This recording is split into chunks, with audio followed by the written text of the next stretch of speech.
Bonjour à toutes et à tous, bienvenue sur ma chaîne Ciné Série Galaxy. Aujourd'hui on se retrouve comme vous l'avez vu dans la miniature pour l'adaptation de jeux vidéo sorti au cinéma en 2005, Doom.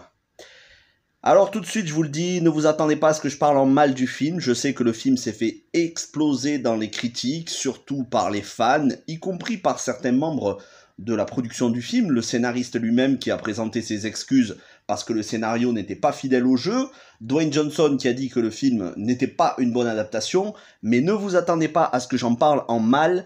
Beaucoup trop de monde a beaucoup trop mal parlé de ce film, beaucoup trop injustement, et aujourd'hui il est temps de le réhabiliter, de vous dire ce que j'en pense réellement, moi qui suis allé le voir 3 fois au cinéma à l'époque, et si j'avais pu aller le voir d'autres fois encore, j'y serais allé. C'est un film que j'adore.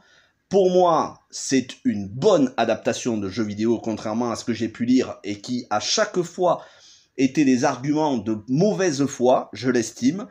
Et aujourd'hui, donc, je vous en parle. Tout d'abord, un petit mot sur Doom, les jeux. Le tout premier Doom sort en 1993 sur énormément de plateformes, PC, puis ensuite Super NES, et puis ensuite PlayStation 1 et toutes les autres plateformes. Il est créé par John Romero et John Carmack. C'est considéré comme le père des FPS, First Person Shooter, jeu de tir en vue à la première personne. Il a été le premier d'une plutôt longue lignée, mais pas si longue que ça, de jeux Doom, dont le dernier est sorti il y a 2 ans sur les consoles ancienne génération, qui sont toujours des consoles, on va dire, actuelles, hein, PS4, Xbox et PC, et qui s'appelle Doom Eternal, et ça a été développé par la société ID Software, créée par Romero et Carmack. Ça c'est pour la petite histoire, mais bien évidemment que si vous êtes fan des jeux, vous connaissez l'histoire qu'il y a derrière, les longues, très longues heures que passaient Carmack, Romero et toute leur équipe en mode babacool qui s'amusait beaucoup à créer des jeux à l'époque. C'était une autre époque, il n'y avait pas cette pression de faire des blockbusters AAA qui sortent sur les consoles avec des graphismes exceptionnels. On était encore à l'époque à faire des jeux pour se faire plaisir. C'était une autre époque, c'était les années 90. Bref, quoi qu'il en soit, ça a donné lieu à une adaptation en film qui sort en 2005 par Andrei Barkoviak. Andrei Barkoviak, à qui on doit Roméo doit mourir avec Jet Li, et qui, plus tard, réalisera Street Fighter The Legend of Chun-Li, dont je vous parlerai sur la chaîne. Autre film que j'ai vu récemment. Le scénariste de ce Doom 2005, c'est Dave Callaham. Si ce nom vous dit quelque chose, eh bien sachez que c'était son tout premier scénario déjà, et puis ensuite il a écrit le scénario de Expendables Unité Spéciale pour Sylvester Stallone, ou plus récemment le Mortal Kombat 2021, ainsi que Shang-Chi et la légende des 10 anneaux pour le MCU, donc Dave Callaham, plutôt bon réalisateur, et ici le réalisateur, plutôt bon scénariste, excusez-moi, mais ici, le réalisateur s'entoure d'un énorme casting. Et on peut dire que le casting, c'est le plus gros point fort du film, même s'il y en a beaucoup d'autres pour moi.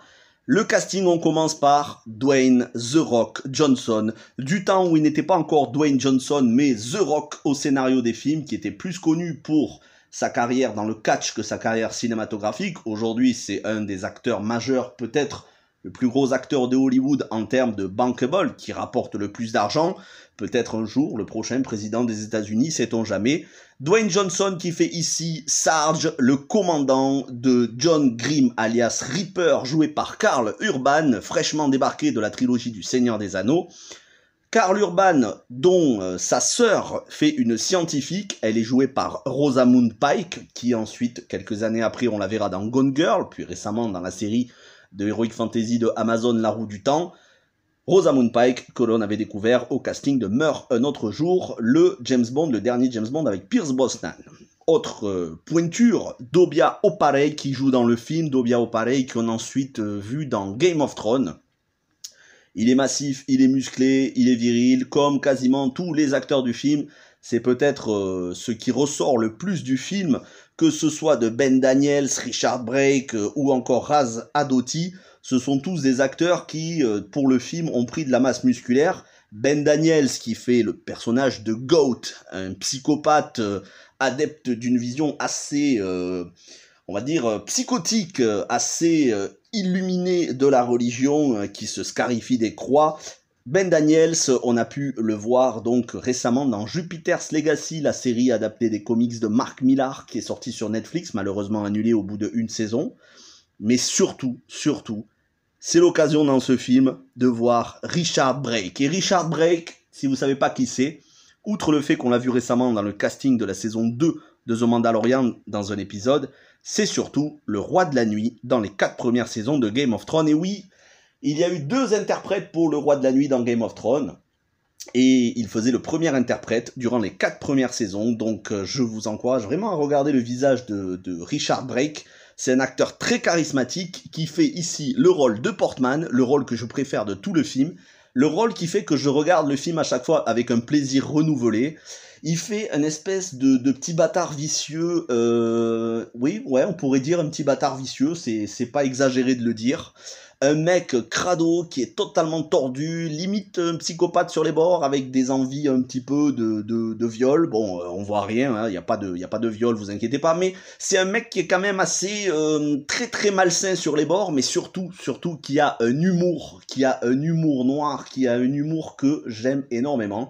Moi, il me fait penser au personnage de Tig, Alexander Tig Trager, joué par Kim Coates dans la série Sons of Anarchy, alors sans bien évidemment tout le développement psychologique qu'il peut y avoir dans Sons of Anarchy. Je suis pas en train de comparer les deux au niveau de la qualité d'écriture, c'est pas les mêmes. Là on est sur un film de 1h40 qui a uniquement pour but de se défouler et absolument pas de sonder la psyché, mais on est un petit peu sur le même genre d'humour extrêmement borderline qui ferait péter un plomb aux féministes. Bref, Richard Brake dans son rôle de Portman est juste tellement savoureux dans le film que franchement ça vaut le coup juste pour lui.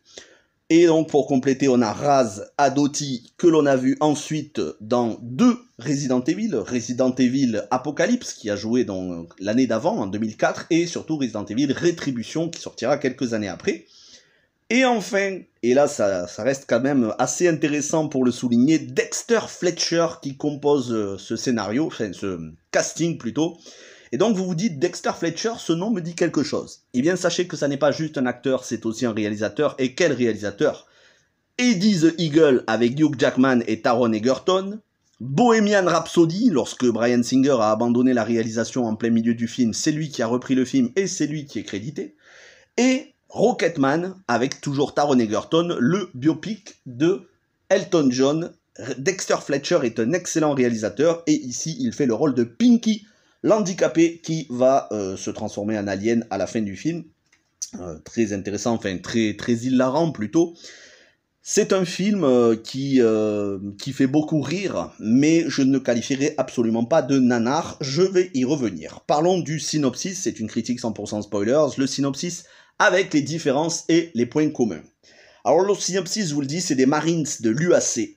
L'UAC, une organisation scientifique, qui sont envoyés sur Mars avec on va dire l'Arche, c'est-à-dire un portail spatio-temporel. Ils sont envoyés sur Mars dans un complexe scientifique pour enquêter sur la disparition de scientifiques, évacuer les civils et récupérer le fruit des recherches tout en éliminant les menaces pour pas que ces menaces atteignent la Terre. Les scientifiques, en fait, on va s'apercevoir qu'ils ont muté. Ils ont muté en créatures aliens à cause d'une injection d'un 24e chromosome qui est censé les rendre plus forts, mais qui en fait, ce 24e chromosome peut soit vous améliorer génétiquement en une personne qui guérit plus vite, soit vous transformer en monstre selon votre prédisposition génétique à la violence. Et là, je sais que vous êtes en train de vous dire, ce scénario c'est du grand n'importe quoi, et justement pour moi, le scénario c'est un des points forts du film. On va commencer par les différences et les points communs. Les différences, dans le jeu, il ne s'agit pas exactement de Mars, mais de 2 lunes. Il y a les 2 lunes satellites de Mars. C'est pas un énorme, on va dire, c'est pas une énorme différence, c'est pas très gênant. Mais surtout, et c'est là ce qui a gêné le plus les fans, là où ils ont crisé, et là où moi, je suis totalement d'accord, totalement content qu'il y ait ce changement, c'est que dans le jeu, il ne s'agit pas de scientifiques qui ont muté à cause d'un 24e chromosome, mais il s'agit de créatures venues de l'enfer, qui se sont... l'enfer qui s'est déversé sur Mars avec ce passage avec, oui, on peut dire ce passage spatio-temporel, et l'enfer est venu se déverser dans ce complexe scientifique sur les lunes de Mars, et puis ensuite, dans les différents jeux, il se déverse sur Terre, et les Marines, ou plutôt le personnage principal qui est un Marines, doit les combattre. Et après, voilà, je vais pas vous raconter tous les scénarios des différents jeux, ça n'est pas le but, mais ce sont des créatures venues de l'enfer, alors que dans le film, ce sont tout simplement des mutations génétiques. Et ça en a fait criser un paquet parce que on enlève tout l'aspect paranormal, tout l'aspect démoniaque, tout l'aspect surnaturel. Mais si vous suivez ma chaîne, vous le savez, moi tout ce qui est paranormal, démoniaque, surnaturel, je n'aime pas du tout ça. Donc je suis très très content qu'on occulte cela et qu'on le remplace par quelque chose de scientifique entre guillemets. Bon, scientifique, c'est pas vraiment scientifique, mais quelque chose qui soit plutôt tendance alien, mutation génétique. Moi, ça me va très bien et c'est une des choses que j'ai le plus apprécié, même si j'aimais beaucoup les jeux. Doom, le tout premier sur PlayStation 1, j'ai passé énormément d'heures à jouer. C'est pas le premier, c'est pas le seul FPS auquel j'ai joué, mais c'est vrai que j'aimais beaucoup. Mais là, j'ai bien aimé ce changement, le fait qu'on nous parle de modification génétique. Moi, ça ne me gêne absolument pas, au contraire. Ensuite, on a les points communs. Alors, on a Karl Urban qui fait un Marines. Alors ici, ils leur ont donné des identités, sauf que dans le jeu, on suit un seul personnage qui a un supérieur hiérarchique. Son supérieur hiérarchique s'appelle Sarge.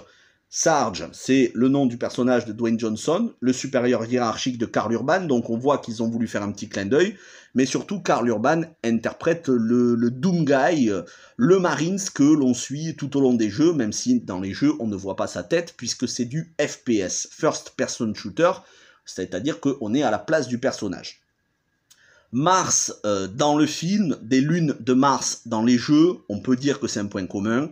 Le design des créatures fait énormément penser, alors surtout le design des créatures des premiers Doom, c'est-à-dire lorsqu'ils étaient pixelisés et qu'on ne voyait pas encore tous les détails, parce que c'est pas forcément le cas des derniers Doom en date, et puis dans les Doom il y a énormément de créatures démoniaques, de démons différents. Là on a juste un seul style de créature alien, mais c'est plutôt fidèle visuellement à ceux des premiers Doom. Le portail dimensionnel pour se rendre sur Mars, donc de la Terre à Mars. Alors, encore une fois, dans les jeux, c'est pas Mars exactement, mais il y a ce portail dimensionnel.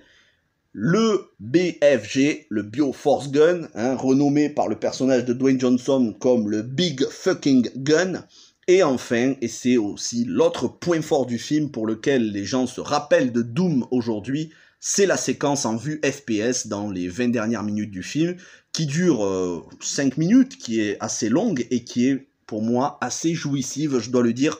À chaque fois que je regarde le film, c'est en partie pour ça, en partie pour l'humour de Richard Brake et son personnage de Portman, et en partie pour la séquence FPS qui est tellement fidèle au jeu, même dans le saut, même lorsque le personnage saute d'une plateforme à une autre, lorsqu'il ramasse des armes, en l'occurrence ici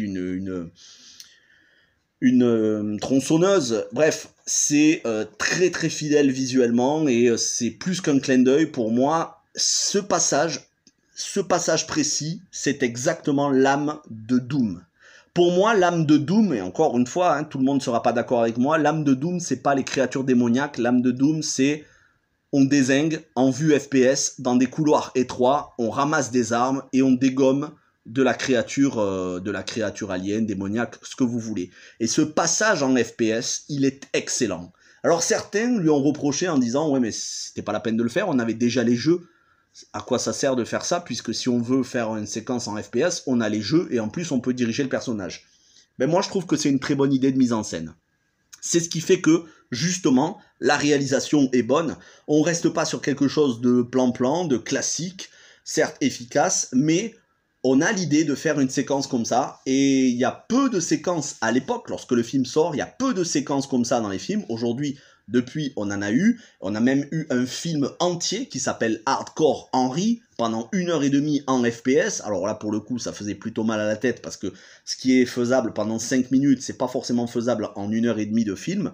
Mais à l'époque, en 2005, lorsque le film sort, cette séquence en FPS est une petite révolution, parce que justement, c'est quelque chose qu'on a rarement vu au cinéma et qui fait plaisir aux fans de Doom que je suis. Les points communs, enfin, les points forts plutôt, l'humour, comme je vous disais, de Richard Brake, la virilité et la badassitude des personnages, vous savez, c'est ce que les progressistes appellent aujourd'hui la masculinité virile toxique, qui est vue comme quelque chose de mauvais, mais tout simplement, ce sont des mecs, des bodybuilders, des mecs surentraînés, ça sent la sueur, la transpiration, et les mecs qui font des blagues tantôt en dessous de la ceinture, soit tantôt des blagues de bof, entre guillemets. Honnêtement, moi, j'aime beaucoup. Je vois pas pourquoi on le reprocherait à ce film et on le reprocherait pas aux Expendables. J'ai vraiment l'impression de voir un Expendables, mais sur Mars, inspiré de Doom. La réalisation, comme je vous dis, a quelques idées de FPS. Le film est très, très premier degré. Et ça, j'ai beaucoup apprécié. Parce que je pense que je n'aurais pas apprécié le film si il avait été une parodie de Doom. Pour moi, on n'est pas sur une parodie de Doom. On est sur un film qui n'est absolument pas un nanar. Parce que je prends le film au sérieux. Quand je regarde le film, je flippe à certains moments. Il y a certains moments angoissants, une ambiance anxiogène, due au gore, au décor, qui sont assez fidèles au jeu, à l'ambiance qu'il y a. On ne sait jamais où la menace va surgir, même après l'avoir vu un nombre de fois assez incalculable. Je trouve qu'on n'est absolument pas dans un nanar. Pour moi, l'action est crédible. La peur qui se dégage de certaines scènes est crédible. Après, vous allez me dire, si tu veux avoir peur, il y a d'autres films qui font bien plus flipper. Moi, à la base, je ne suis pas fan des films d'horreur, des films gore, mais là, pour le coup, Doom, j'avais beaucoup apprécié. J'aime bien quand il s'agit de choses qui touchent aux aliens sur des planètes inconnues ou sur des bases militaires désertes. Donc, pour moi, on est vraiment sur une très bonne ambiance, premier degré, absolument pas nanardesque. Les effets spéciaux sont plutôt bons, même si ils sont de 2005, ils ont quand même vieilli en 17 ans. On a fait beaucoup mieux aujourd'hui. Et enfin, le casting y croit. En tout cas, au moins Rosamund Pike et Karl Urban sont investis. Richard Brake, lui, en roue libre complet, mais l'acteur est excellent. Ben Daniels, très premier degré. Les acteurs y croient. Peut-être que le point faible du film, c'est justement Dwayne Johnson qui surjoue un peu. Dwayne Johnson, dont il n'a pas exactement le même aspect aujourd'hui. Aujourd'hui, c'est beaucoup plus élargi, même au niveau du visage, au niveau du faciès, au niveau du physique, au niveau de la carrure.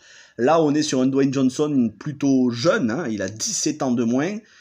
Et pour moi, il ne joue pas encore très bien. Voilà, il ne joue pas très bien à l'époque. Alors, il y a cette séquence entre lui et Karl Urban, à la fin, une séquence de catch plutôt très bien chorégraphié, mais bon, en même temps, c'est le boulot de Dwayne Johnson d'être un catcheur. Mais ici, il n'y a aucune réflexion, aucune nuance dans son jeu. C'est toujours mono-sourcil, peut-être même encore plus que dans les films actuels. Je trouve que Dwayne Johnson est peut-être le point faible du film. Et puis, c'est dommage, parce que au niveau du scénario, il y avait quand même quelque chose à faire, cette réflexion sur la prédisposition à la violence. Voilà, le fait que certaines personnes qui ont un bon fond ne deviennent pas monstrueuses, même si elles ont fait des actes répréhensibles, et d'autres personnes qui deviennent monstrueuses parce qu'elles ont la violence, la violence qui est vraiment incarnée au fond d'elle, donc génétiquement. Je trouve que le sujet de la prédisposition à la violence, prédisposition génétique, aurait pu être creusé un peu, mais après on se serait éloigné du divertissement, on se serait éloigné du jeu. Là, on effleure juste, mais c'est surtout un spectacle assez énorme pendant 1h40. L'action commence très rapidement, hein, au bout de 10 minutes même pas, on est dans l'action jusqu'à la fin. Le rythme ne redescend pas. Pour moi, on est sur une très bonne adaptation du jeu. Quoi qu'en disent les critiques, quoi qu'en disent les gens, et même vous qui regardez cette vidéo, vous avez le droit de pas être d'accord. Après, encore une fois, restez nuancés dans les commentaires. Pas d'insultes sur ce film, parce que c'est pas parce que vous n'avez pas aimé que le film est mauvais. Voilà. Après, c'est pas parce que j'ai aimé que le film est un chef-d'œuvre, mais moi je le dis tout de suite, ce film est loin d'être un chef-d'œuvre, c'est loin d'être un excellent film. Mais pour moi, c'est un très bon divertissement premier degré, très bourrin, et qui fait plaisir à voir. Après, c'est sûr qu'au niveau de la fidélité du jeu, c'est pas le cas. Mais encore une fois, moi c'est quelque chose qui m'a plu, le fait que on change totalement, on occulte totalement le fait que ce sont des créatures démoniaques, et là on se concentre sur des créatures aliens mutantes. Ben moi j'ai bien aimé. Et puis après, ceux qui n'ont pas aimé, écoutez, un jour vous aurez une adaptation de Doom qui sera fidèle, ce qui n'est pas forcément le cas de la deuxième adaptation qui est sortie, Doom Annihilation, mais là pour le coup, Doom Annihilation, ça fait pleurer du sang, mais vous inquiétez pas, je vous en parlerai parce que faut quand même faire une différence entre ce Doom 2005 qui est plutôt bien réalisé avec un scénario assez divertissant et le Doom Annihilation qui sortira quelques années après et qui lui pour le coup ça fait mal, ça fait très très mal. Mais bon, ça ce sera pour un autre numéro. En attendant, n'hésitez pas à liker, vous abonner, partager. Les adaptations de jeux vidéo sont la spécialité de ma chaîne, mais surtout ce qui est la spécialité, c'est que ce sont des adaptations nuancées. Ne vous attendez pas à ce que je dise tout le ramassis de commentaires haineux que l'on trouve sur les réseaux sociaux. Ça n'est pas mon cas. Merci à toutes et à tous, portez-vous bien et ciao tout le monde.